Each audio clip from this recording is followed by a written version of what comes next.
नमस्कार दोस्तों, पीके sir educational में आपका स्वागत है। आज आपके लिए साइंस एंड स्टैटिक जीके का फुल सोल्यूशन 50 क्वेश्चन पूरा करवाएंगे दोस्तों, जो कि अभी ग्रुप डी के एग्जाम के पैटर्न के आधार पर होगा दोस्तों। तो चलिए ना देरी करते हुए सबसे पहले सवाल की ओर बढ़ते हैं। तो सबसे पहला सवाल कहता है, उस अंग का नाम दे जहाँ भ्रूण का विकास होता है, उन्हें क्या कहा जाता है? आप सभी इसको उत्तर बताएंगे। कहता है उस अंग का नाम दे जहाँ भ्रूण का विकास होता है, तो हो जाएगा गर्भाशय में। इसका उत्तर क्या हो जाएगा? गर्भाशय में। ऑप्शन नंबर 1 हो जाएगा मेरे भाई। इसका क्या जाएगा? ऑप्शन नंबर 1 हो जाएगा। चलिए अगला सवाल की ओर बढ़ते हैं। कहता है डिम्ब के साथ शुक्राणु का निषेचन होता है, कहाँ होता है? आप सभी इसका उत्तर बताएंगे। डिम्ब के निषेचन, कहता है डिम्ब के साथ शुक्राणुओं का निषेचन होता है, किसके साथ होता है? आप सभी इसका उत्तर बताएंगे। इसका उत्तर हो जाएगा, इसका उत्तर क्या हो जाएगा? ऑप्शन नंबर सी हो जाएगा, फैलोपियन ट्यूब में हो जाएगा। फैलोपियन ट्यूब में हो जाएगा, ऑप्शन नंबर सी हो जाएगा। चलिए अगला सवाल की ओर बढ़ते हैं। कहता है मादाओं में अंडाणु उत्पादन की प्रक्रिया को क्या कहते हैं? आप सभी इसका उत्तर बताएंगे। कहते हैं मादाओं में अंडाणु उत्पादन की प्रक्रिया क्या कहलाते हैं? आप सभी इसका उत्तर बताएं। अंडजनन कहते हैं। ऑप्शन नंबर 1 हो जाएगा अंडजनन, ऑप्शन नंबर 1 हो जाएगा। चलिए अगला सवाल पे बढ़ते हैं। अमीबा में प्रजनन कैसे होता है? आप सभी इसका उत्तर बताएंगे। अमीबा में प्रजनन कैसे होता है? आप सभी इसका उत्तर बताएंगे। विखंडन द्वारा होता है, ऑप्शन नंबर 1 हो जाएगा। अमीबा में जो प्रजनन विखंडन के द्वारा होता है, ऑप्शन नंबर 1 हो जाएगा। अगला सवाल पे बढ़ते हैं। कहता है मानव मस्तिष्क का वजन कितना होता है? आप सभी इसका उत्तर बताएंगे। इसका उत्तर क्या हो जाएगा? मानव मस्तिष्क का वजन कितना होता है? तो 1200 से जो होता है 1400 ग्राम होता है। कितना होता है? ग्राम। 1200 से लेकर 1400 ग्राम तक होता है। चलिए अगला सवाल की बढ़ते हैं। निम्नलिखित में से कौन सा मानव की पैर की हड्डी नहीं है? आप सभी इसका उत्तर बताएं। निम्नलिखित में से कौन सा मानव की पैर की हड्डी नहीं है ना? पैर की हड्डी कौन है? Humerus, option number B. ऊपरी भुजा में होती है। चलिए ये सब पैर की हड्डी है, फीमर, फिबुला, टिबिया, ये सब पैर की हड्डी है, लेकिन ह्यूमरस नहीं है। चलिए अगला सवाल पर बढ़ते हैं। शरीर के सर्वाधिक प्रबल अस्थि कौन सा है? आप सभी इसका उत्तर बताएंगे। इसका उत्तर कौन हो जाएगा? शरीर के सबसे अधिक प्रबल अस्थि कौन सा है? तो प्रबल यानी मजबूत कौन है? तो जबड़े की हड्डी, जो कि मुंह में होता है। चलिए आगे अगला सवाल की बढ़ते हैं। कहता है मानव शरीर के रुधिर बैंक किसे कहा जाता है? आप सभी इसका उत्तर बताएंगे। मानव शरीर में रुधिर बैंक किसे कहा जाता है? तिल्ली को कहा जाता है। तिल्ली जिसे पीलिया कहा जाता है, ऑप्शन नंबर 1 हो जाएगा। ऑप्शन नंबर 1 हो जाएगा। चलिए अगला सवाल की बढ़ते हैं। आप सभी इसका उत्तर बताएंगे। कहता है मनुष्य की लाल रक्त कोशिकाओं का जीवन काल कितना दिन होता है? आप सभी इसका उत्तर बताएंगे। मनुष्य की लाल रक्त कोशिकाओं का जीवन काल कितना होता है? 120 दिन होता है, ऑप्शन नंबर 1 हो जाएगा। ऑप्शन नंबर 1 हो जाएगा। चलिए अगला सवाल पर बढ़ते हैं। कहता है लाल रक्त कणिकाएं किस नाम से जानी जाती है? आप सभी इसका उत्तर बताएंगे। लाल रक्त कणिकाएं किस नाम से जाने? इरिथियोसाइटस के नाम से जाना जाता है। इरिथियोसाइटस के नाम से जाना जाता है, ऑप्शन नंबर 1 हो जाएगा। इरिथियोसाइटस के नाम से जाना जाता है। चलिए अगला सवाल पर बढ़ते हैं। कहता है रक्त में लाल रंग किसके कारण होता है? आप सभी इसका उत्तर बताएंगे। इसका उत्तर क्या हो जाएगा? कहता है रक्त में लाल रंग किसके कारण होता है? तो हीमोग्लोबिन के कारण होता है, ऑप्शन नंबर बी हो जाएगा। ऑप्शन नंबर बी हो जाएगा। चलिए अगला सवाल पर बढ़ते हैं। आप सभी इसका उत्तर बताएंगे। कहता है हमारी त्वचा के नीचे छोटी अत रक्त वाहिकाओं को क्या कहा जाता है? आप सभी इसका उत्तर बताएंगे। इसका क्या कहते हैं? कहता हमारी त्वचा के नीचे छोटी रक्त वाहिकाओं को क्या कहा जाता है? केशिका कहलाता है, ऑप्शन नंबर 4 हो जाएगा। क्या हो जाएगा? ऑप्शन नंबर 4 हो जाएगा।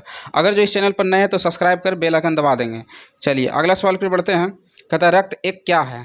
रक्त एक क्या है? आप सभी इसका उत्तर बताएंगे। इसका उत्तर क्या हो जाएगा? रक्त एक संयोजी ऊतक है, ऑप्शन नंबर सी हो जाएगा। ऑप्शन नंबर सी हो जाएगा। अगला सवाल की ओर बढ़ते हैं। आप सभी इसका उत्तर बताएंगे। कहता है मानव शरीर के अंग का एंजियोप्लास्टी क्या की जाती है? आप सभी इसका उत्तर बताएंगे। मानव शरीर के अंग का एंजियोप्लास्टी की जाती है, आप सभी इसका उत्तर बताएंगे। किस में किया जाता है? हृदय में किया जाता है, ऑप्शन नंबर सी हो जाएगा। एंजियोप्लास्टिक हृदय में किया जाता है। चलिए अगला सवाल पर बढ़ते हैं। आप सभी इसका उत्तर बताएंगे। कहता है इनमें से कौन सा एक रक्त समूह नहीं है? रक्त का समूह नहीं है, आप सभी इसका उत्तर बताएंगे। रक्त का समूह नहीं है, तो इसमें से कौन हो जाएगा? इसमें हो जाएगा ऑप्शन नंबर सी हो जाएगा। सी जो है रक्त का समूह नहीं है, ये विटामिन सी है। चलिए अगला सवाल पर बढ़ते हैं। आप सभी इसका उत्तर बताएंगे। कहता है जीवाणुओं में शोषण स्थल है, आप सभी इसका उत्तर बताएंगे। जीवाणुओं में शोषण स्थल है, इसका उत्तर क्या हो जाएगा? इसका उत्तर हो जाएगा मीसोसोम हो जाएगा, ऑप्शन नंबर सी हो जाएगा, मीसोसोम। चलिए अगला सवाल पर बढ़ते हैं। आप सभी इसका उत्तर बताएंगे। कहता है दूध में प्रोटीन का पाचन करने वाला एंजाइम कौन सा है? आप सभी इसका उत्तर बताएंगे। दूध में प्रोटीन को पचाने वाला एंजाइम कौन सा है? आप सभी इसका उत्तर बताएंगे। इसका उत्तर हो जाएगा रेनिन, ऑप्शन नंबर सी हो जाएगा। Option number C. चलिए अगला सवाल पर बढ़ते हैं। लार में कौन सा एंजाइम पाया जाता है? आप सभी इसका उत्तर बताएंगे। लार में जो होता है टाइलिन एंजाइम पाया जाता है, ऑप्शन नंबर बी हो जाएगा। लार में कौन सा एंजाइम होता है? Ptyalin enzyme, option number B. चलिए अगला सवाल पे बढ़ते हैं, आप सभी इसका उत्तर बताएंगे। कहता निम्नलिखित में किसमें होमोडोंट दांत पाया जाता है, आप सभी इसका उत्तर बताएंगे। कहता निम्नलिखित में किसमें जो होमोडोंट दांत पाया जाता है, तो मछली में जो होमोडोंट दांत पाया जाता है, ऑप्शन नंबर 1 हो जाएगा। चलिए अगला सवाल पे बढ़ते हैं, आप सभी इसका उत्तर बताएंगे। कहता है मछली के लीवर में यानी विटामिन, कौन सा विटामिन पाया जाता है, आप सभी इसका उत्तर बताएंगे। मछली के लीवर में जो है विटामिन डी पाया जाता है, ऑप्शन नंबर सी हो जाएगा। चलिए अगला सवाल की ओर बढ़ते हैं, आप सभी इसका उत्तर बताएंगे। कहता है मानव मस्तिष्क में कितने निलय होते हैं, आप सभी इसका उत्तर बताएंगे।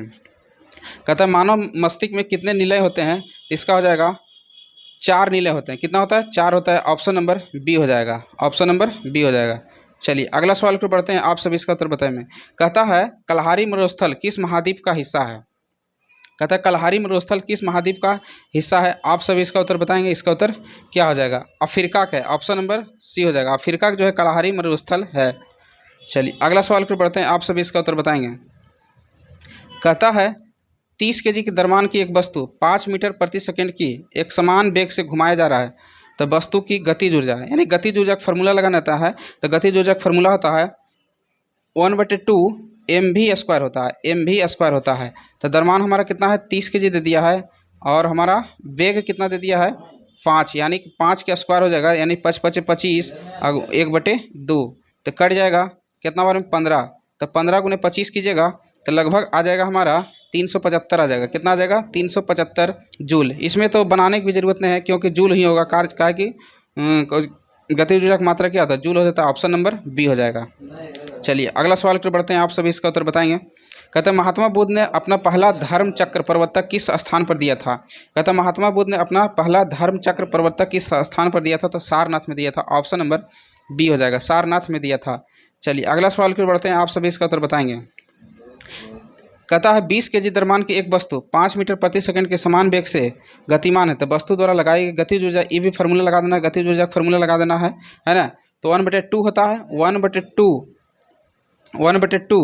kg यानी 20 kg, अब मीटर पर सेकंड स्क्वायर यानी 5 × 5 = 25 हो जाएगा, 5 × 5 = 25, इसको काट देंगे तो 10 यानी 250 कने है, ऑप्शन नंबर सी में है, ऑप्शन नंबर डी में, सॉरी इसमें है, डी में है, 250 जूल हो जाएगा। चलिए अगला सवाल पर बढ़ते हैं। कहता है नागार्जुन सागर बांध किस नदी पर है, आप सभी इसका उत्तर बताएंगे। नागार्जुन सागर बांध जो है कृष्णा नदी पर है, ऑप्शन नंबर 1 हो जाएगा, ऑप्शन नंबर 1 हो जाएगा। अगला सवाल पर बढ़ते हैं, आप सभी इसका उत्तर बताएंगे। कहता है थैलेसीमिया एक अनुवांशिक रोग है, किससे प्रभावित होता है। थैलेसीमिया एक अनुवांशिक रोग है, किसको प्रभावित करता है, आप सभी इसका उत्तर बताएंगे। इसका उत्तर क्या हो जाएगा, ये करता है रक्त को प्रभावित करता है, ऑप्शन नंबर 1 हो जाएगा। थैलेसीमिया जो है रक्त को प्रभावित करता है। चलिए अगला सवाल पर बढ़ते हैं।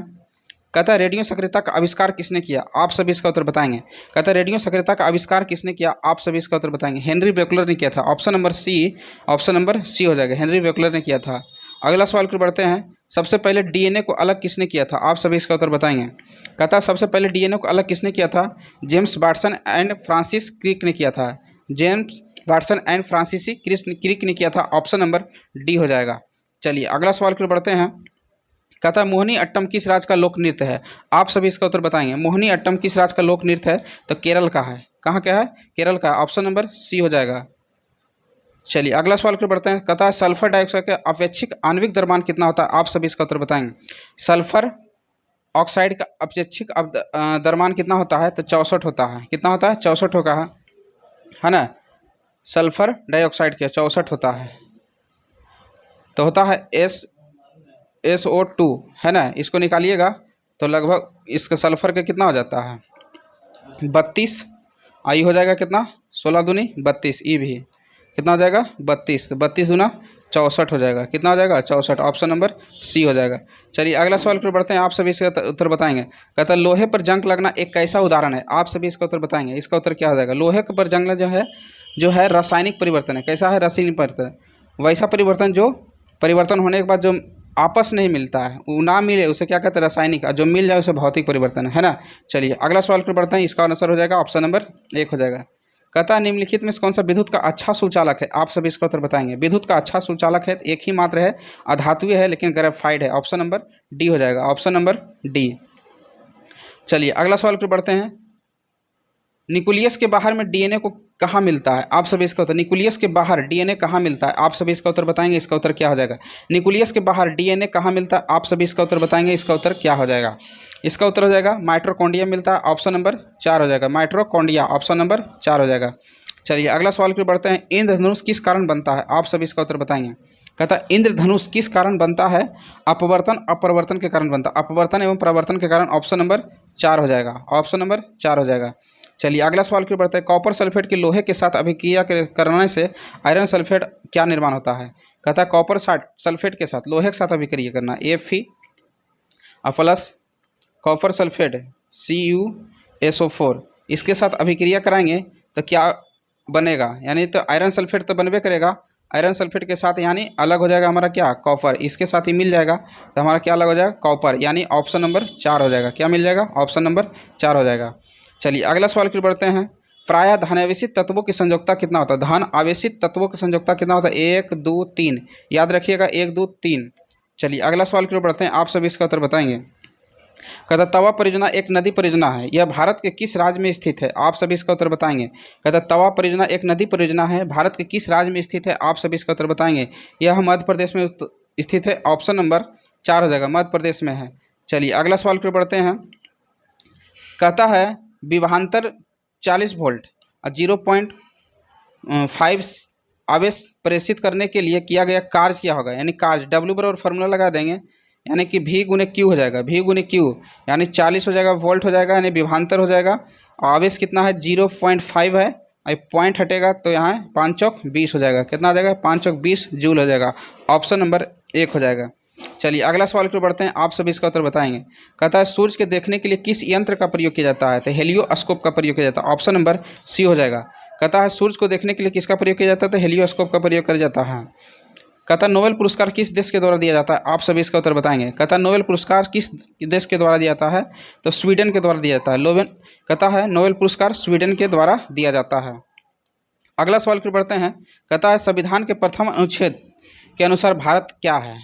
भारत जो है राज्यों का यूनियन है, ऑप्शन नंबर D हो जाएगा। ऑप्शन नंबर D हो जाएगा, भारत राज्यों का यूनियन है। अगला सवाल, दयानंद सरस्वती द्वारा स्थापित, इसमें से कहा गया है दयानंद सरस्वती द्वारा स्थापित किया है, आर्य समाज की स्थापना किया था। ऑप्शन नंबर V हो जाएगा। ऑप्शन नंबर B हो जाएगा, V। अगला सवाल की बढ़ते हैं। आप सब इसका उत्तर बताएं। कहता है प्रोटॉन की समान संख्या किंतु न्यूट्रॉन की संख्या भिन्न भिन्न वाले परमाणुओं को क्या कहा जाता है? आप सभी इसका उत्तर बताएंगे। कहता है प्रोटॉन की समान संख्या किंतु न्यूट्रॉन की संख्या भिन्न भिन्न वाला परमाणु को क्या कहा जाता है? आप सभी इसका उत्तर बताएंगे। इसका उत्तर क्या हो जाएगा? समस्थानिक कहलाता है। ऑप्शन नंबर C हो जाएगा, समस्थानिक कहलाता है। यानी न्यूट्रॉन की संख्या भिन्न भिन्न होगा तो समस्थानिक कहलाएगा, प्रोटॉन की संख्या समान होगा तो समस्थानिक है। चलिए अगला सवाल की बढ़ते हैं। शोषण का नियंत्रण मस्तिष्क के किस भाग से किया जाता है? आप सभी इसका उत्तर बताएंगे। कहते हैं शोषण का नियंत्रण मस्तिष्क के किस भाग से किया जाता है? आप सभी इसका उत्तर बताएंगे। इसका उत्तर क्या हो जाएगा? इसका हो जाएगा मेडुला ओब्लंगाटा हो जाएगा। ऑप्शन नंबर मेडुला ओब्लंगाटा हो जाएगा। ऑप्शन नंबर B हो जाएगा। ऑप्शन नंबर B हो जाएगा। चलिए अगला सवाल की बढ़ते हैं। आप सभी इसका उत्तर बताएंगे। अगर जो इस चैनल पर नए हैं तो सब्सक्राइब कर बेल आइकन दबा देंगे। कहता है निम्नलिखित में किसे संसद को संशोधन करने के अधिकार प्राप्त है? निम्नलिखित में किसे संसद को संबोधित करने का अधिकार प्राप्त है? आप सभी इसका उत्तर बताएंगे। इसका उत्तर क्या हो जाएगा? ये भारत के महान्यायवादी है। किसको है? भारत के महान्यायवादक को जो संसद में संशोधित करने का अधिकार है, संबोधित करने का अधिकार है। चलिए अगला सवाल की बढ़ते हैं। कहता है जर्मन सिल्वर यानी रजत एक मिश्र धातु है, किसका किसका है? तो कॉपर, जिंक और निकेल का। ऑप्शन नंबर 1 हो जाएगा। कॉपर, जिंक, निकेल का मिश्र धातु है। ऑप्शन नंबर 1 हो जाएगा। अगला सवाल की बढ़ते हैं। कहता है रेडियो सक्रियता को मापा जाता है। आप सभी इसका उत्तर बताएंगे। कहता है रेडियो सक्रियता को मापा जाता है। आप सभी इसका उत्तर बताएंगे। किसके द्वारा मापा जाता है? गाइगर मूलर काउंटर द्वारा मापा जाता है। ऑप्शन नंबर 1 हो जाएगा। गाइगर मूलर काउंटर द्वारा मापा जाता है। ऑप्शन नंबर 1 हो जाएगा मेरे भाई। चलिए अगला सवाल की बढ़ते हैं। कहता निम्नलिखित में कौन सा अस्थायी उत्तक का एक उदाहरण है? आप सभी इसका उत्तर बताएंगे। कहता निम्नलिखित में से कौन सा अस्थायी उत्तक का एक उदाहरण है? तो जाइलम जो है अस्थायी उत्तक का उदाहरण है। ऑप्शन नंबर V हो जाएगा मेरे भाई। चलिए अगला सवाल की बढ़ते हैं। आप सभी इसका पौधे के किस भाग से हल्दी प्राप्त होता है? आप सभी इसका उत्तर बताएंगे। पौधे के किस भाग से हल्दी प्राप्त होता है? तो हो जाएगा तना से। ऑप्शन नंबर 1 हो जाएगा, तना से हो जाएगा। ऑप्शन नंबर B हो जाएगा, सॉरी। कहता है पौधे के किस भाग से हल्दी प्राप्त होता है? ऑप्शन नंबर B, तना से प्राप्त हो जाएगा। ऑप्शन नंबर B होगा।